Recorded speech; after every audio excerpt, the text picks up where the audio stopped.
Hello, my name is Daniel Yon, Associate Professor in the Department of Anthropology here at York University and cross-appointed to the Faculty of Education. I'm really happy to be in conversation with Dr. Frances Henry, Professor Emerita, with whom I have quite a long history. Professor Henry was my graduate and doctoral supervisor when I was a student here quite a few years ago now. Professor Henry's awards are many, but today our conversation takes place in celebration of the latest and perhaps very, if not most significant award of all. And that is the recent award of the Order of Canada, which is the country's highest civil award. Frances, the award was made in recognition of, and I quote, "your groundbreaking contribution to the study of racism in contemporary society." I quote this from the Governor General's New Year's Honors List, dated 29th of December, 2021. It's really, really lovely to see you, and warmest congratulations again on this magnificent award. I'm going to begin our conversation with the time that I first met you. It was 1989, and your project, Who Gets the Work, had been sending shockwaves through metropolitan Toronto. Now, this kind of research, of course, has subsequently become mainstream, but it was at the time quite.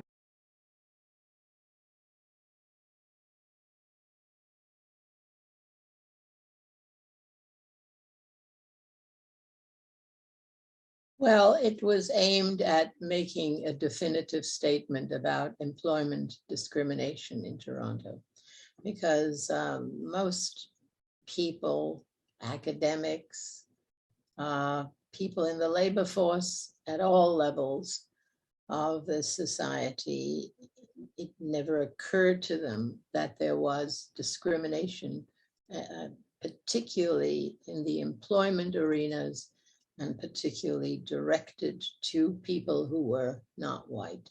And in this instance, the emphasis was on anti-Black racism. And it was probably the first major study of anti-Black racism done in Toronto, or done in Canada for that matter. So the negative reaction to this report was the result of the disbelief that this phenomenon exists in Canadian society, and particularly within the city of Toronto, say.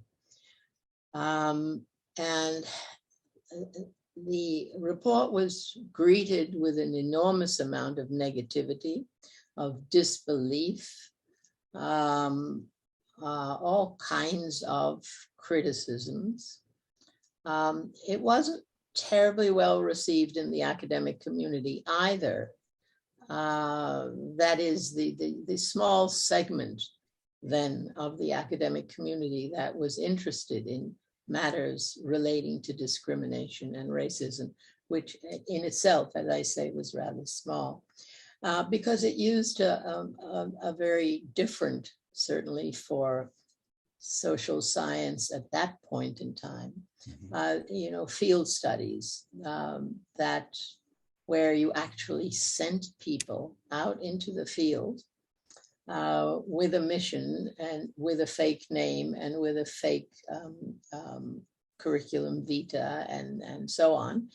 And you sent them to legitimate employers, people who were legitimately looking to hire, and present themselves as applicants. So the falsification of the scene, as it were, didn't sit well with some academic personnel either. Since then, of course, it's become a very popular technique. And one of the reasons, I think, is also that this methodology is very difficult to control.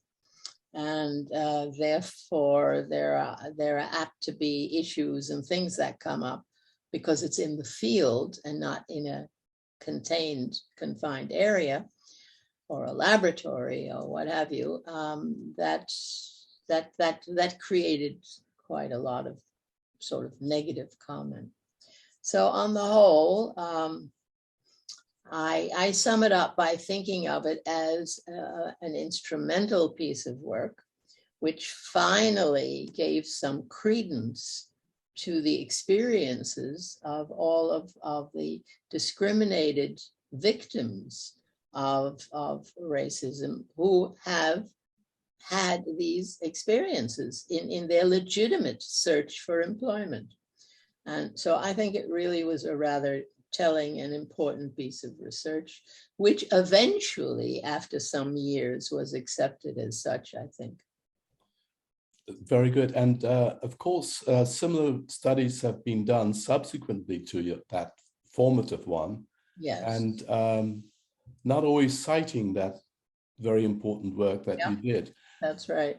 I can see two themes emerging from that work. One has to do with what was beginning to become a shift from studies of ethnicities to a study of race and racialization and marginalization. And this would have signaled quite a significant development in anthropology at this particular moment. So that's one theme that I see arising out of the work.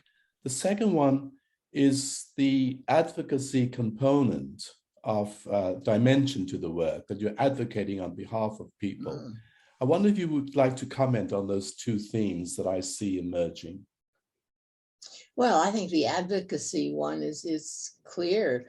I mean, this was research with a message, and hopefully a very strong message. It was not research that was distanced from the world of reality. So for sure, it was the work of an advocate. As far as what your first comment is, that it was not known to anthropology. Well, you were moving the pillars of anthropology to. Well, yeah. I didn't look at it that way, and it to me. Well, I think it goes back to my past, my academic past. I did train as an anthropologist. I have always identified myself in forms and things you fill out and what have you as an anthropologist. But my training and my interest was far greater than traditional cultural anthropology. I was always more interested in the social sciences as such, all of them, because they all deal with the same subject matter from different theoretical perspectives. So for me, I wasn't really working as an anthropologist. I was working as a social scientist. Right. And as well, if you consider it, that methodology is far more, even then, I think, was far more familiar to other fields in the social sciences than certainly than to anthropology. But the only anthropological thing about this study was it was done in the field. And of course, field work being the mantra of social anthropology. So it wasn't done quite the same way as other field studies, but its location was definitely in the field. So it was anthropological in that sense. Good. And then the question of advocacy, you did more explicit work in this field by being an expert witness in the later part of your career. Yes. Would you like to tell me a little bit about that? Well, that came about really by coincidence more than anything else. I was contacted by a very prominent defense lawyer in the city of Toronto, and one of his specializations was defending Black people.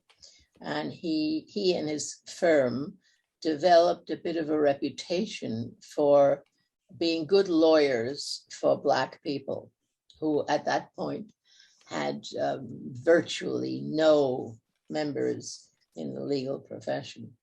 So he was concerned, the lawyer was concerned with the fact that when Black defendants came up in front of a jury, they were not being tested or evaluated by their peers because there were never any Black or other racialized people on juries at that time. And so he wanted to challenge jurors. Well, need to backtrack. Jurors are questioned, potential jurors are questioned about who they are, what kind of work they do. Are they really interested in serving on a jury? Do they have a time to, and so on. To that, a series of questions was usually added.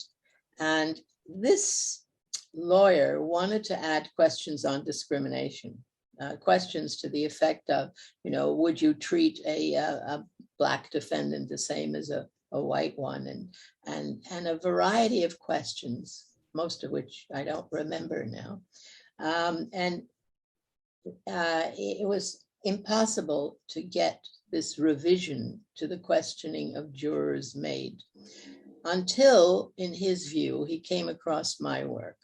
And then he thought, well, one way of influencing a judge is for me to come and present expert evidence that Black people, and because at that time they were the main group. Today, of course, we speak of racialized people that contains quite a number of different ethnicities. But then it was really the focus of attention was on Black people facing a jury that was unlike them. And he thought, well, using me as an expert witness might help. And I thought it was an excellent opportunity to share my ideas to very important people in society, namely judges and lawyers. And so I was happy to do it. And we actually developed quite a system. And I did many of these and appeared in many courts with different judges and so on.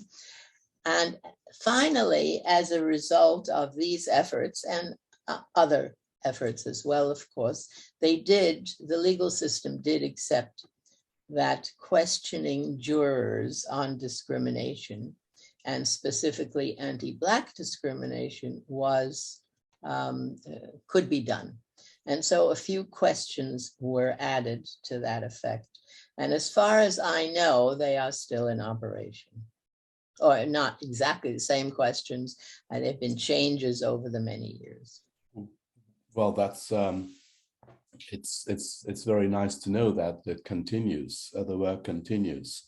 I want to just go back slightly to field work and to see what impact your studies in Nova Scotia of what you call the Forgotten Canadians. And how that impacted on your work on the studies of race and racism later on. That's a very hard question to answer, Dan, because that study was a field study. It included myself and three research assistants, all of whom were working in different areas of Black communities in Nova Scotia.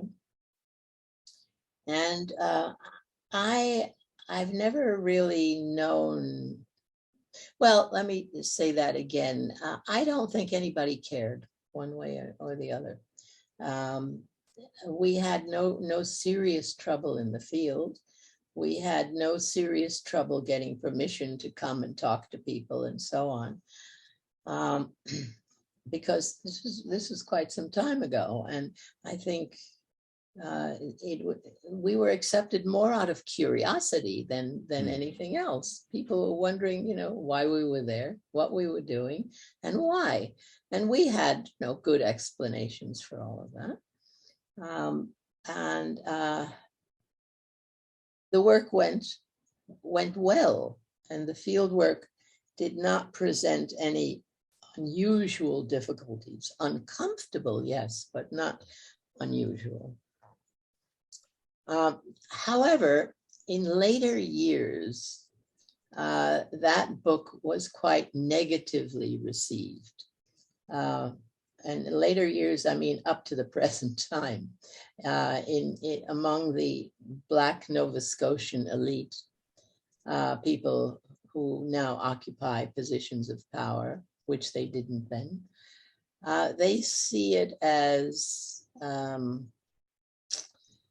well, I'm really not quite sure, but their reaction is that it didn't help their cause, that it was not a fighter's book. It was not an advocate's book. Mm-hmm. It was basically a descriptive book about, frankly, how awful the conditions of living at all levels for Black Nova Scotians was. But it was not a call to arms, if you will.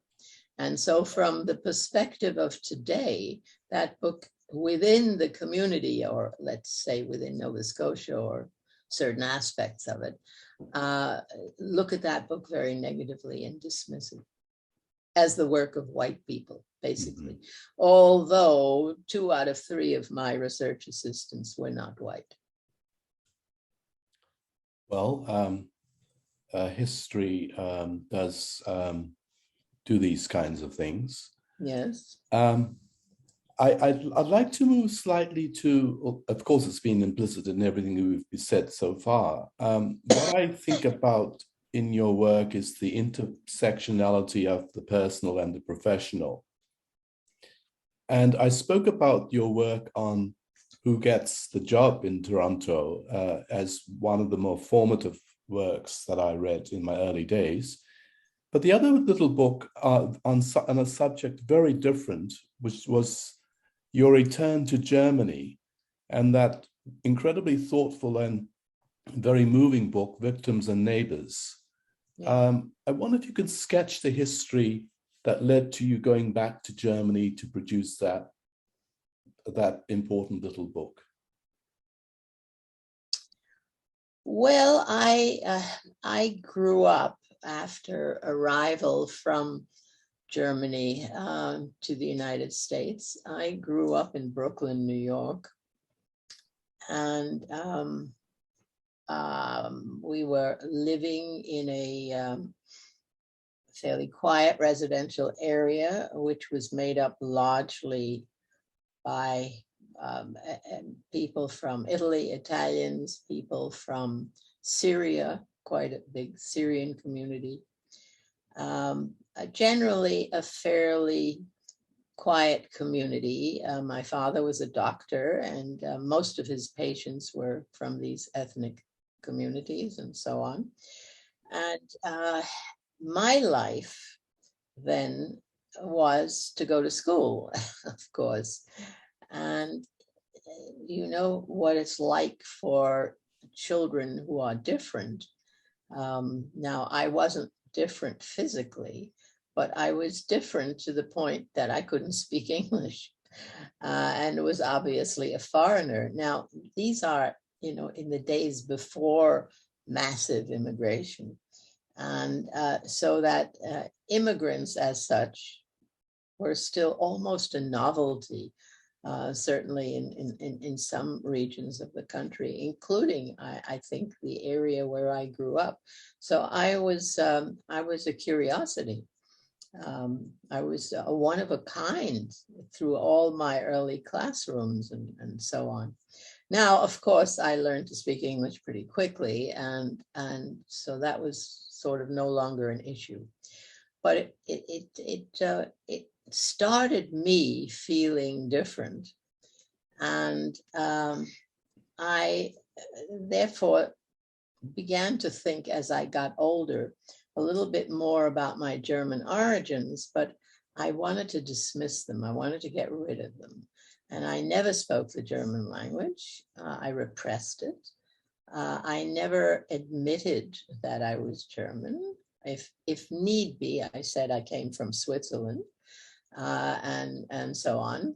So I went through a period of repressing all of that in order to fit in, as children and teenagers are likely to do. Uh, well, that sort of period of repression lasted for quite a long time in my life. I couldn't tolerate anything German.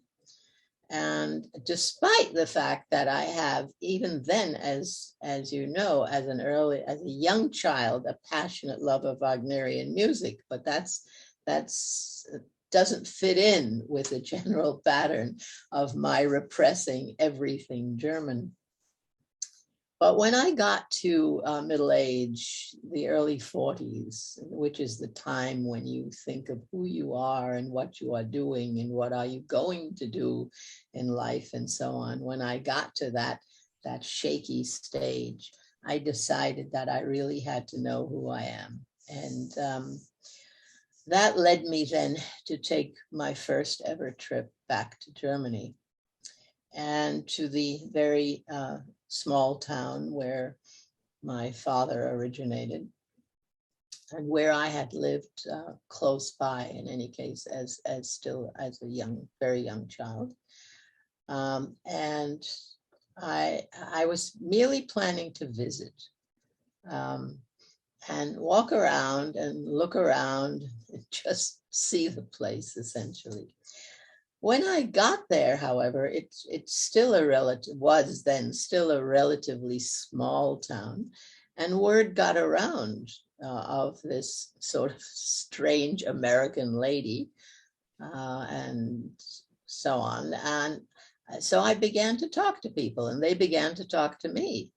And what I realized very quickly is that my family name meant a great deal in that town, because people not only knew my grandparents who lived there, but they knew my father, they knew my uncle and my aunt and so on. So I became sort of accepted very quickly. People were really, almost lining up to talk to me. I mean, it was really quite an amazing experience. And I began to think through what this visit meant and their hope that I would return and so on and so on. And then it occurred to me after that visit, when I came back, I began to think professionally, academically, well, what does all of this mean? Not only what does it mean to me as a person, but what does it mean in terms of learning something new, creating knowledge? And of course, the obvious answer is you write a book. So I had taken some notes, but of course they weren't enough at this point. So I decided that as soon as possible, I would return to that town in Germany, this time with a specific intention of doing a more formalized research study, which I did. And again, the reception was very good. And I had many, many talks and interviews with people in all circumstances. And the data certainly was very revealing and very rich. And one of the reasons for that, and this is a very well-known sort of finding, is that people at that generational level were young adults, some teenagers during the Nazi period.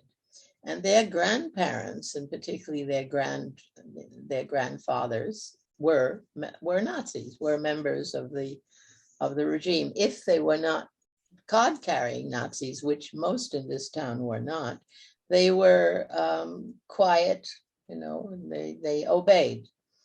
And it is that guilt of the next generation, several generations, which is a very well-known fact, you know, in German studies. So I realized then that this was working for me in terms of gathering information. I became, therefore, the again, this was my academic mind speaking, the more guilt they expressed about that period and even their own parents' role in it and so on, the more they were able to talk to me, because it was a mechanism of release for them. And again, I found, as have many other researchers doing this in this and other areas, that the people who lived through the Nazi era and came out of it alive, that is the German Christians, of course, never spoke to their own children, grandchildren, family members about their experiences, because it hurt too much, obviously, to make admissions of their compliance. And I came along. I wasn't a member of anybody's known family at that time. My family is all gone. So I was the kind of person they could open up to, a stranger almost in that sense, which is why people talked to me and were so gratified to talk to me, because it was the first time, as they all said, that they have ever been able to share their feelings and experiences. So that's why the book, it turned out to be a fairly interesting book. And at that time, there were very, very few studies at the local village level in Germany. So it was one of the few. It came at a good time. So that's sort of the background to it. And, very moving in places. And I could sort of read between the lines that you were incredibly moved. Oh, absolutely. In the course of the doing the research. Yes. Would you like to tell us a little bit more about the personal history of leaving Germany and coming to New York? Yeah, well, we lived in an apartment, not in an apartment building, but it was an apartment in a residential house, really. But it had other apartments in it. And there was a long wooden staircase going up to the second floor, which was where we lived, my parents and I. And my father was a doctor, and he was a practicing physician in that town where we lived. And as a physician, of course, he was highly regarded in Germany. But of course, he was Jewish. Now, many of the townspeople in that town were his patients. And so we had a strange, there was a while where we were okay, nothing really happened, but it all changed at Kristallnacht. That was, the night of the breaking glass, yes, when all the Jewish synagogues, homes, apartments, whatever, was smashed, including ours. So I lived through a very distressing situation. I mean, it was awful with these stormtroopers coming in and smashing the furniture and breaking windows and doing all that. And I was just a very young child. So, of course, my parents had tried to make plans to leave, more or less without success.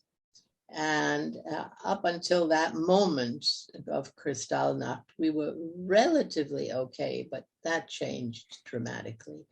And my father was one of the last Jewish members of that town to actually be sent to a concentration camp. They left him alone because he was Herr Doctor.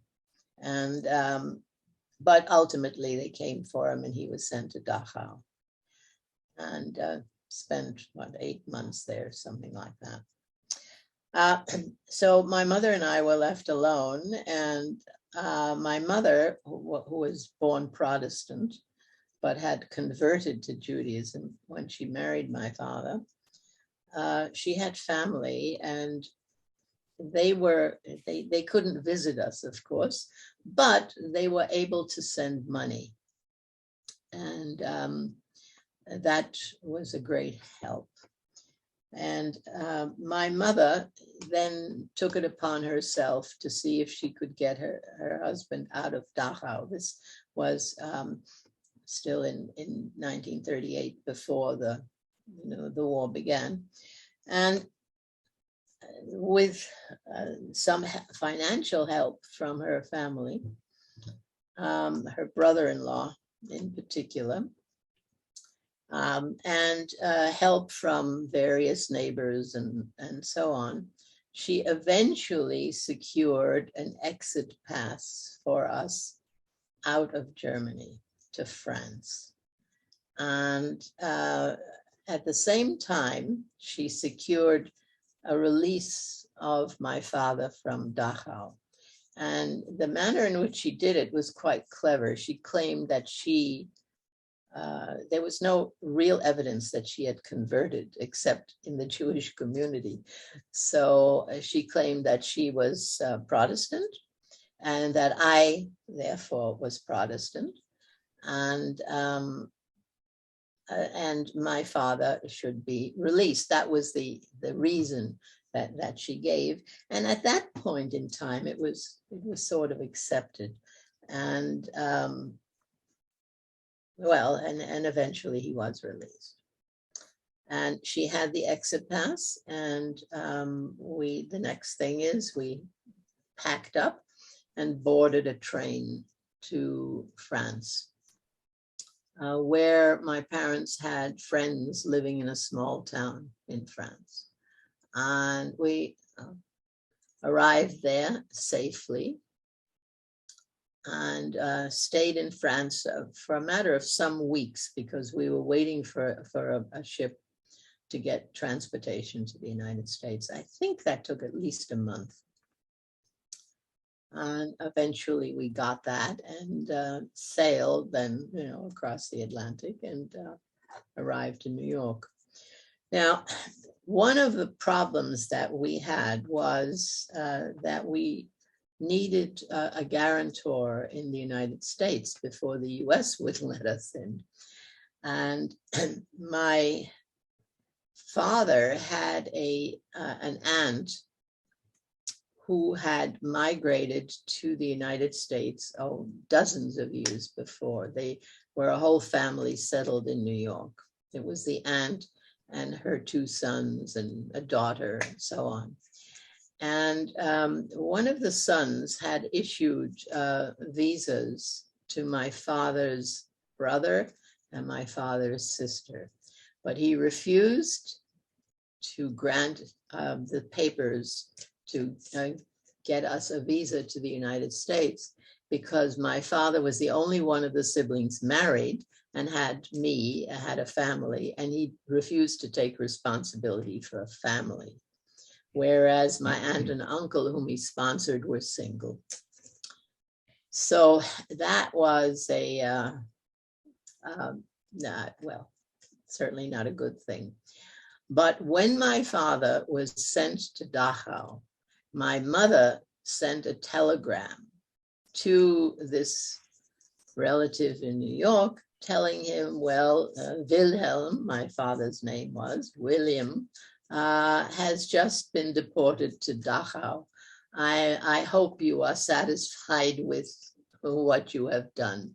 That's not the exact wording, but it was something like that. Very hostile, accusatory, blaming. And within 2 days, we had a visa for the United States, sponsored by this relative in New York. And that and then we arrived and then became settled there. So that in the trajectory of your personal life and scholarship was the beginning of several journeys. Mm-hmm. The other major journey that I'd like you to talk about was the journey towards doing a PhD and going off to Trinidad. Yeah. Well, what you can say is that life sometimes works in mysterious ways.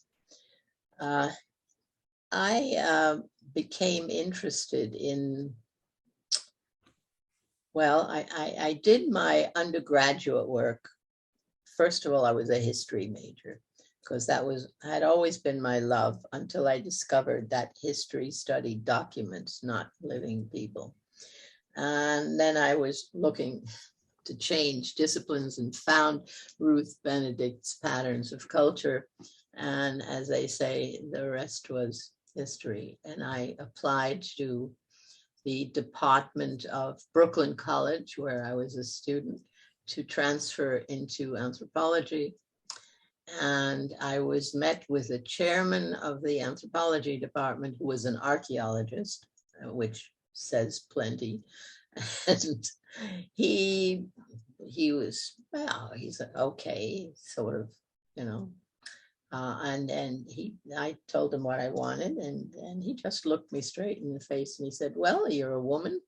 I see, by the way, that you're already married, he said, looking at my hand. And he said, why should we waste our education on you? We are, you're just going to go and start having children, and we will have wasted your money on you. That was pretty much the end of the interview, at which point, of course, I didn't take any anthropology. It was my last year of undergraduate, and decided, well, the hell with him. He just made my resolve that much stronger. So when I came, as a result of my marriage, to a psychologist who was then a graduate student as well, and he wanted to, of all the places that he applied to, he's very brilliant, Ohio State University's Department of Psychology was one of the places because there were two psychologists there that he particularly wanted to study with.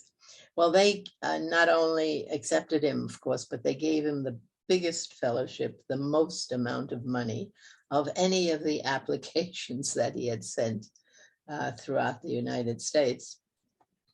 And so, of course, I had to come along to Ohio State University, where I found an anthropology and sociology department together.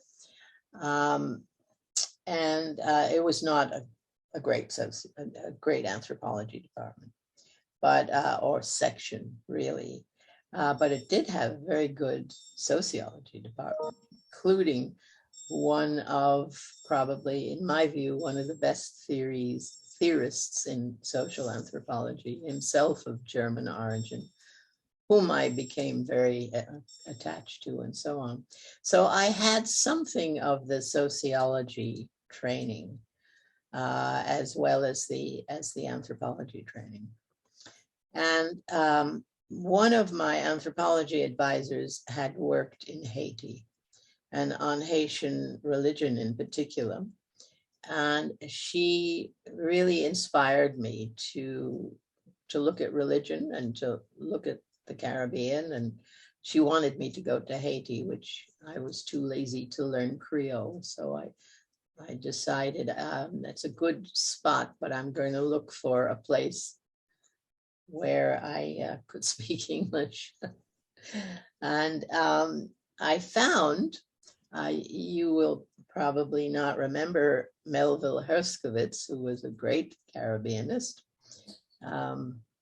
In retrospect, not so great, but never mind, we're not criticizing here. And in one of his books, Trinidad Village, there is an appendix, not even the main text, in which he described what he called the Shango cult, a group of religionists of African origin practicing in Trinidad. And when it came then to do my PhD thesis, that's what I decided to do. And I had no connections to Trinidad at that point in my life, other than it wasn't Haiti.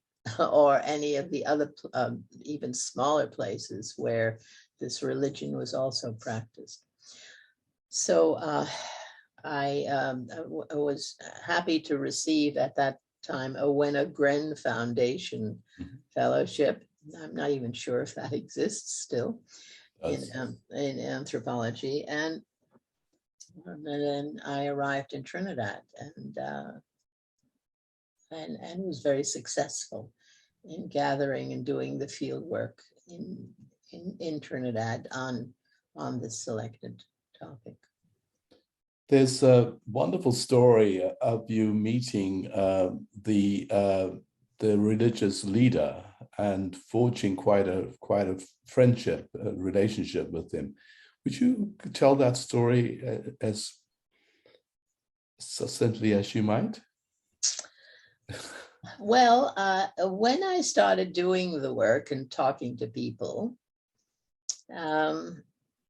everybody told me that the person I had to talk with was Pa Nisa. Now, his name was Ebenezer Elliott. He was called Pa Nisa or Nisa or Pa, number of names. That I had to talk to him because he knew everything there was to know about what was called then the Shango, now the Orisha religion, which has African roots. And well, I said, yes, of course, I would be very happy to meet him and so on. And then they told me there would be a feast the following week and in Port of Spain, the capital city, but that Pa Nisa was coming up from southern area of Trinidad where he lived to officiate at that feast or ceremony called a feast. And I could meet him then. So I did. He came. I was seated in a bank around this open ceremonial area with other people. And of course, I didn't interrupt the ceremonial at any point. But there comes a time in that when they sort of call a halt and the drumming stops and people move around, mosey around. And Pa Nisa himself goes up to the house of the leader where this ceremony was taking place. And he has coffee. And, Trinidad, like the rest of the Caribbean, coffee growers, they made very, very good coffee and very strong, powerful black coffee. And so he would take his coffee break, actually, and he would go upstairs to the house. And the woman who lived in the house, whom I knew well by this time, she just took me up the stairs to the room where he was sitting, opened the door, and I walked in, and then she left. And I thought I thought she was sort of going to introduce me or something, but nothing of the kind happened. She just walked out. So I sat down and he raised his head and I think he said good evening or something like that. And I said good evening. And then he looked at me very inquiringly. And I told him in very few words, because I had the sense of the man that this was not the kind of guy you fool around with. You come straight to the point or you don't say anything. And so I told him who I was, what I was doing, what I was interested in, and that I was going around talking to people, and that's why I was there. I'd like to talk to him. And basically he told me, well, in his own words, those people can't tell you anything because they don't know anything. And if you really want to know something, you have to talk to me. And I said, well, yes, I'd be very happy to talk to you. And then without any further ado, while he's sipping this, I like coffee, but this incredible brew, he tells me to come down and see him in Moruga, where he lives. And I said, yes, certainly. Obviously, I'd be happy to. And he said, come anytime. And then he even told me where exactly he lived. You turn here, you don't turn there, and so on. And tell the taxi man to take you, and all kinds of, local directions. And I figured this part of the interview, quote unquote, was over. And so I would do the right thing and leave. So I thanked him very heartily, and I would certainly come the following week. And left and went back to the feast when he came back, and the whole thing continued. And that, I thought it was an incredible experience. I came away from there glowing, because not only was I making good progress in terms of, the normal requirements of field work, but I had just been invited by the leader of this whole community to come and spend time with him. And yes, so of course I did come. And we established, he told me, I came to his house, which was off the main road. And then he told me that he had a house on the main road. And he spent his weekends at that house because it was close to the church that he attended. It was just a walk away from the church. And that if I wanted to stay in the house, he'd be very happy to have me there. And it was really the kind of treatment that a field worker dreams of. Right.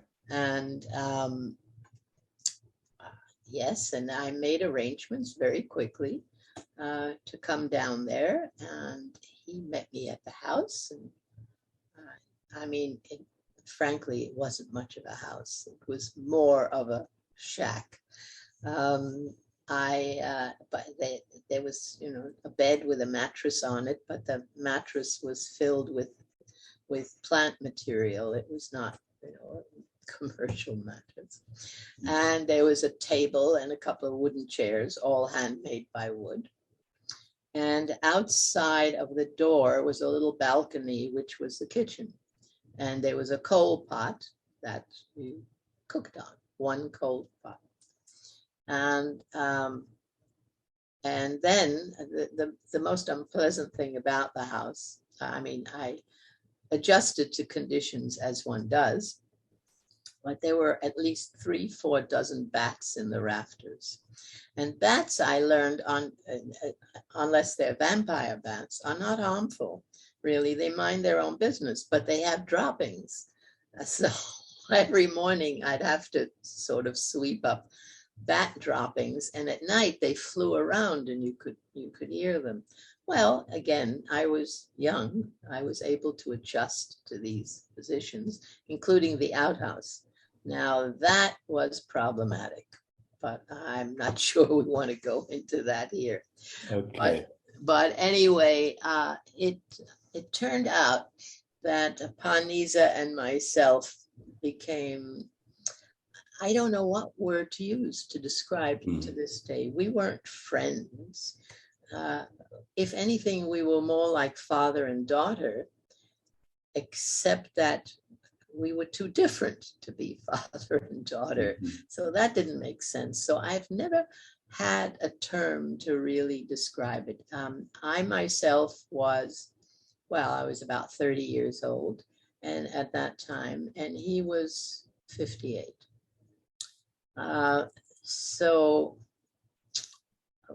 We became close, and he came up every weekend, and we talked and talked and talked. I was also able, he had a herbal treatment practice. He was a herbalist.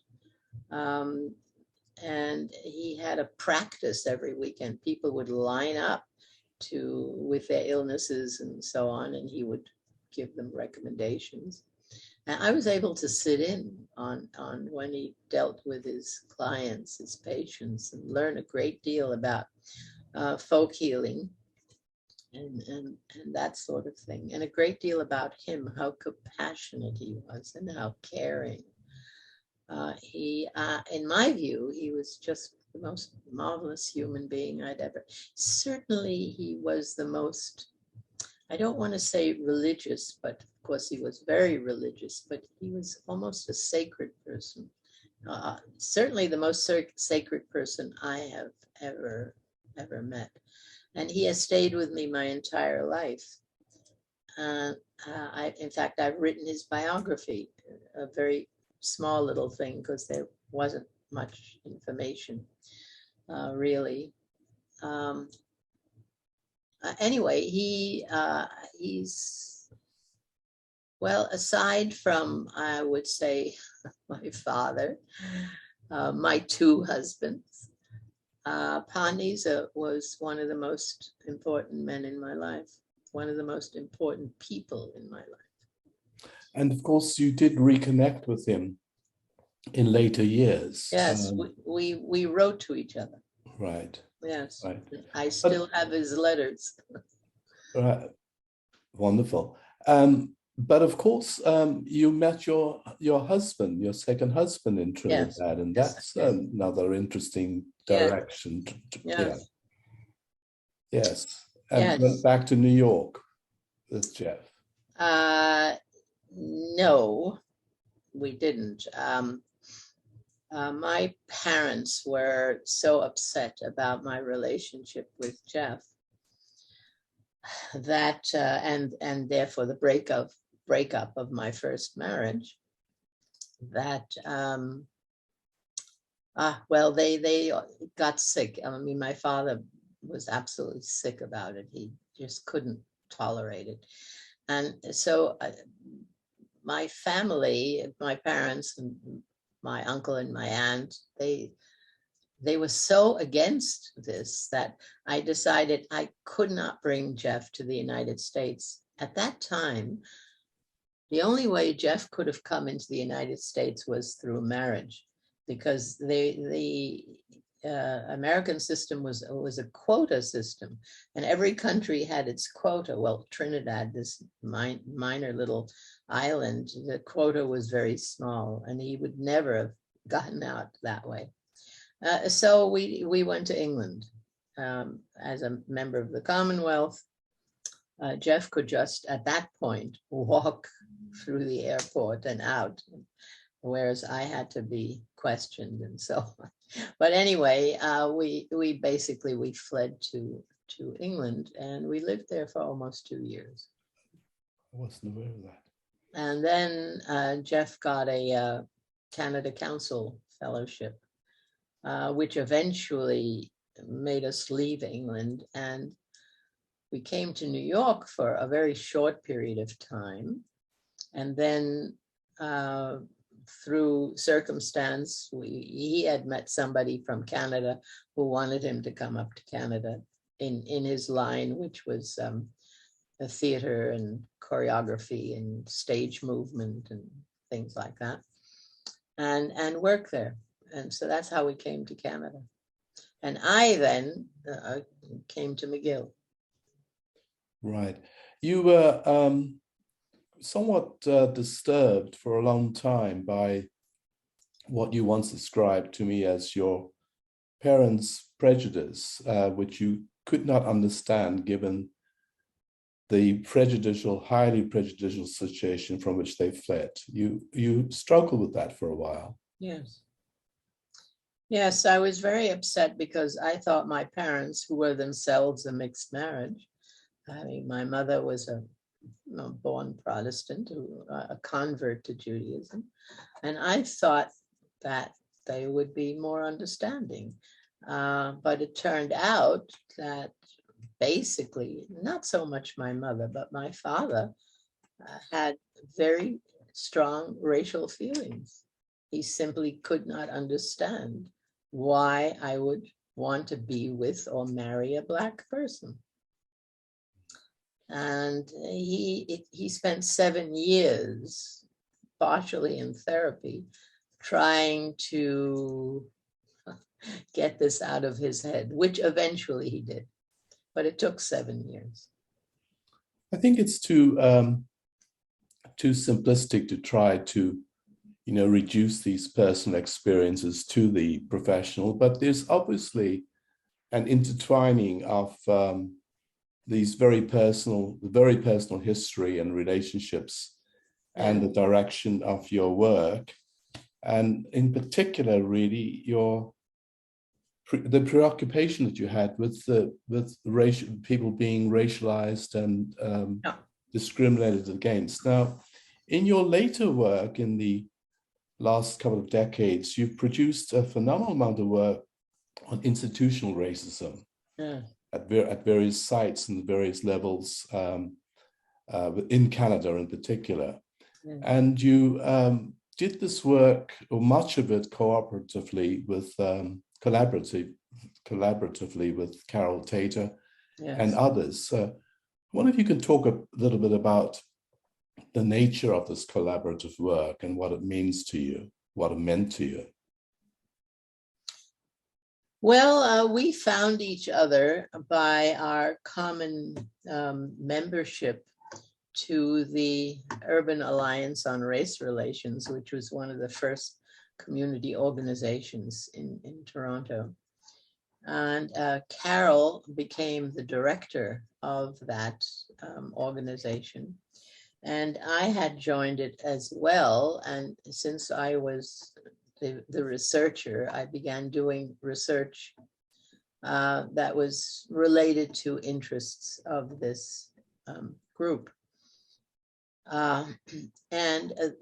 So we got to know each other that way, and we realized quite quickly that we were very simpatico to each other, and that I had the research skills and Carol had the community contacts and was more in an open sense as being a director of the Urban Alliance and so on, that we could make a very good combination.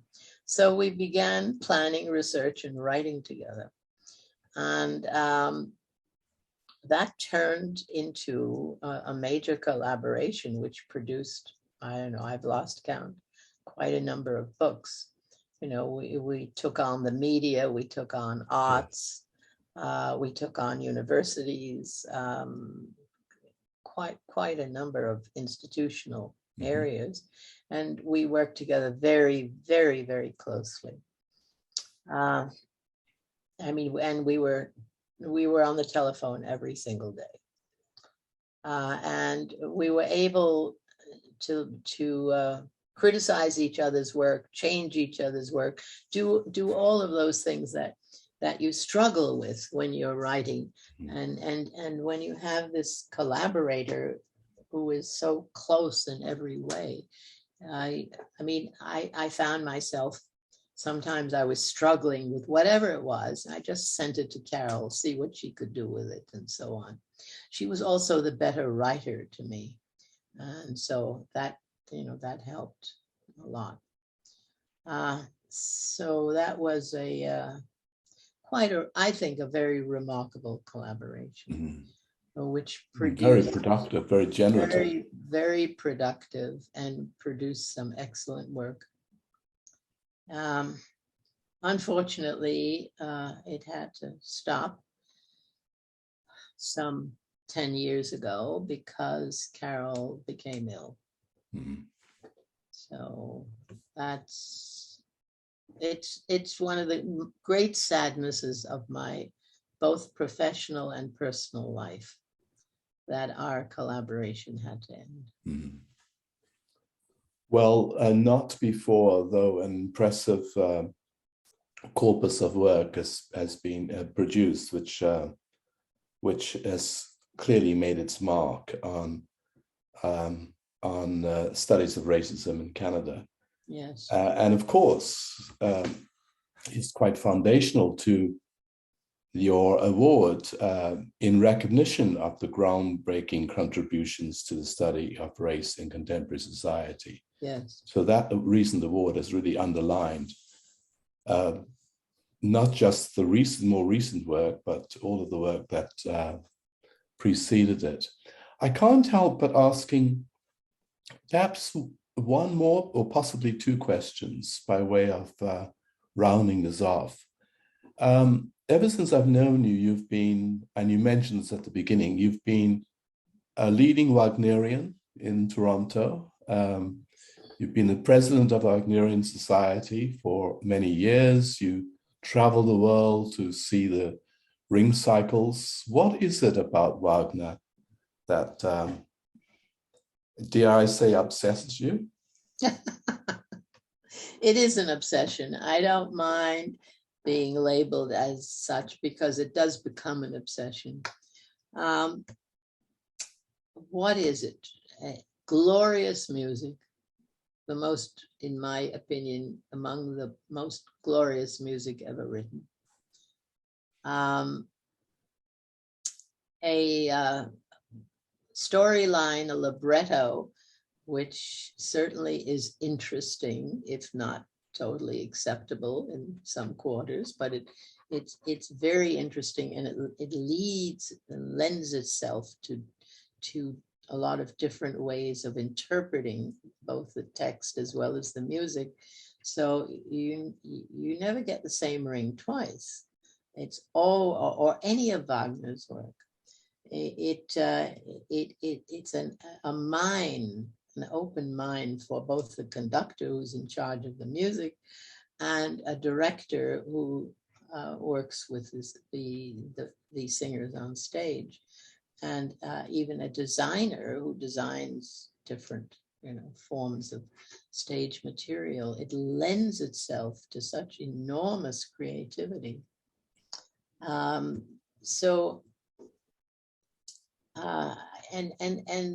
if you think about the history of music, classical music, there are some very, very notable giants, obviously, who come to mind.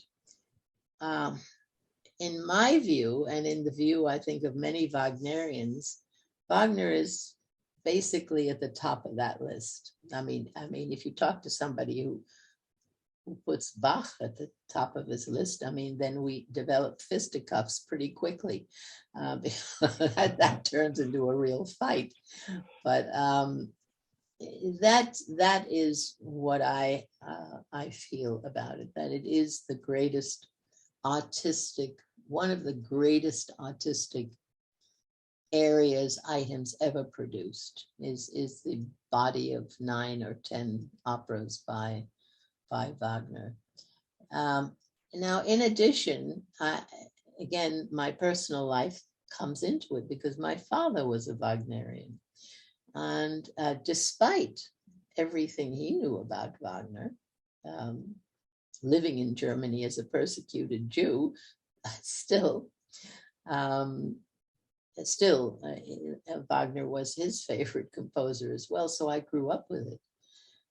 From the time we got to New York, from the time we got settled, and the first thing my father ever bought was we used to call them, I think, a hi-fi set or something like that. Yeah, to play the music. And we listened to Saturday Afternoon at the Opera from the Metropolitan every Saturday afternoon without fail. So I grew up with all of that. In a way, though, because I was able to travel during my lifetime, I've seen much, much more Wagner than my father ever has. Because after he did get to the United States, he never traveled, ever. He was also afraid of flying. So he never saw anything other than what the Met put on. But I have been fortunate because I've been able to travel, as you say, all over, and have seen a great deal, except in the last 3 years. I wonder if your description of the incredible body of work as sort of multiple ways of interpreting it, the level of creativity involved in the production. And I wonder if all of that is in somehow a metaphoric way of thinking about anthropology as well. It's these multiple interpretations, seeing the world from different angles, and the kind of creativity that comes with that kind of eye, the eye to see these multiple possibilities. Yes, I think that's an excellent comparison. Never occurred to me. But finally, there is Wagner in all his glory, but there's also Carnival. And one of your more recent works, latest works, which you did with Duane Plaza, of course, is a study of Carnival. So Carnival meets Wagner. Well, I wouldn't put it that way. No. That came about not because I had any interest in doing it, quite frankly. But Duane Plaza was a student of mine, and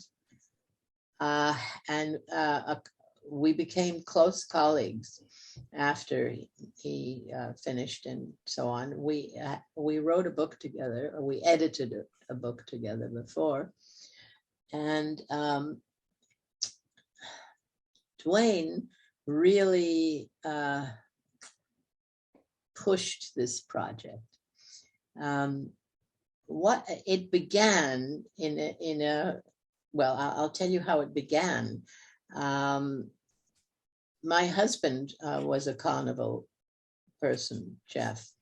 He was a carnival player in his youth in Trinidad. And he was always a keen student and observer of the so-called carnival here in Toronto and New York and elsewhere. He was deeply interested in carnival. And he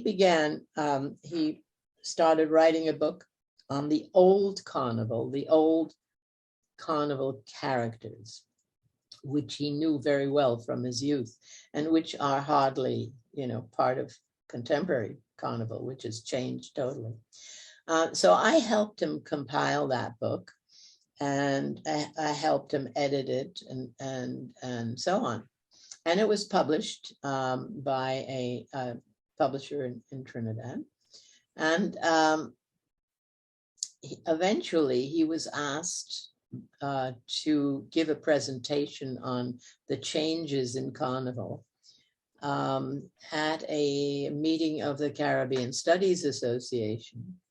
I think it was in New Orleans. And he was by then ill and was unable to go. And so he said, well, no, I have to say no. And I thought to myself, well, his contribution about the early carnival is critical to any study or overview of carnival. And I said, well, I will go and I'll present your paper. And that's what I did. And we were on a panel with about 4 or 5 other people, and it was quite good. The panel was good, and it was extremely well attended. And in the audience was the publisher's representative. How they usually float around conventions. And they came and asked if we would like to think about turning this into a book, because it was so interesting, and obviously it created a huge audience. So me and a couple of other people said yes.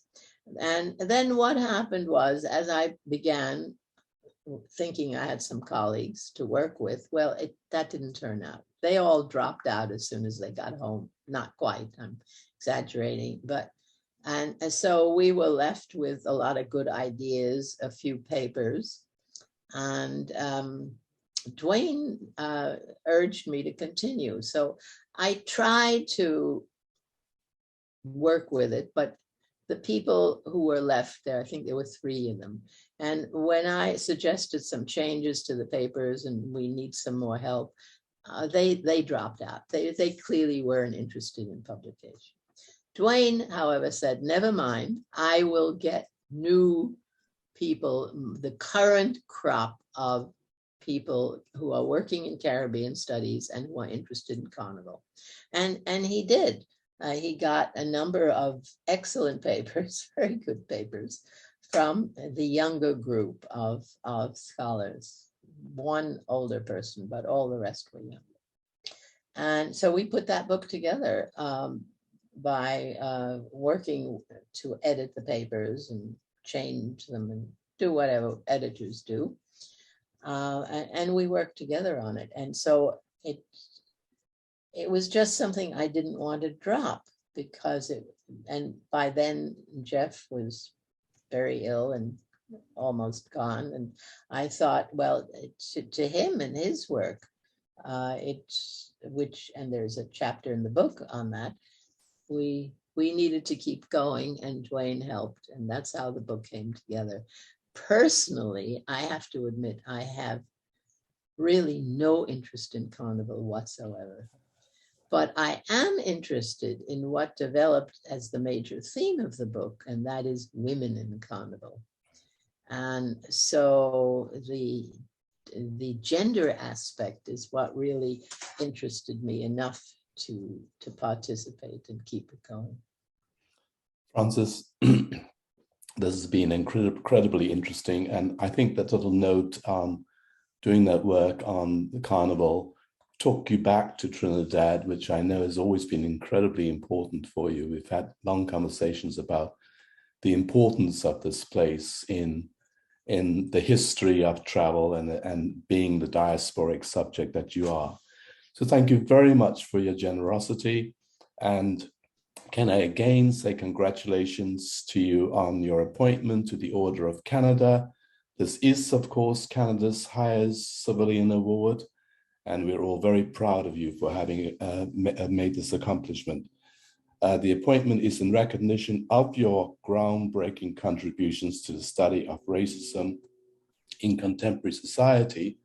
And I hope this conversation has kind of revealed some insights into both the quality and the person behind this very important work. Thank you very much. Oh, you're welcome. It was a pleasure.